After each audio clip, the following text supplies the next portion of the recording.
Welcome to the Slop Temple. We pray this video helps. In this video, I will explain how to make kombucha with honey. First, you will need a few key ingredients: 1 cup of honey, 4 black tea bags, a healthy SCOBY, and 16 cups of filtered water.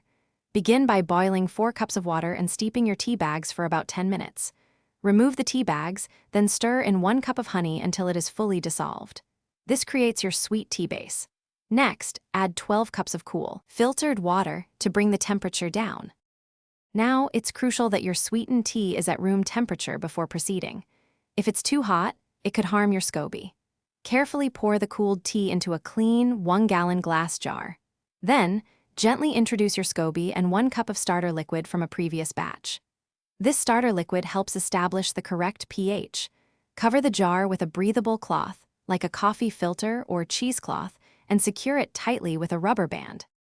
Place your jar in a warm location, away from direct sunlight, where the temperature remains consistently between 70 and 80 degrees Fahrenheit. The first fermentation typically takes 7 to 14 days. After about 7 days, you can begin tasting your kombucha. Use a clean straw to draw a small sample from beneath the SCOBY. Continue tasting every day or two until it reaches your desired balance of tartness and sweetness. This is a personal preference, so trust your palate. Once your kombucha has reached its ideal flavor, it's time for the second fermentation. Carefully remove the SCOBY and 1 cup of the finished kombucha to use as starter liquid for your next batch. Pour the remaining kombucha into airtight bottles, leaving about 1 inch of headspace.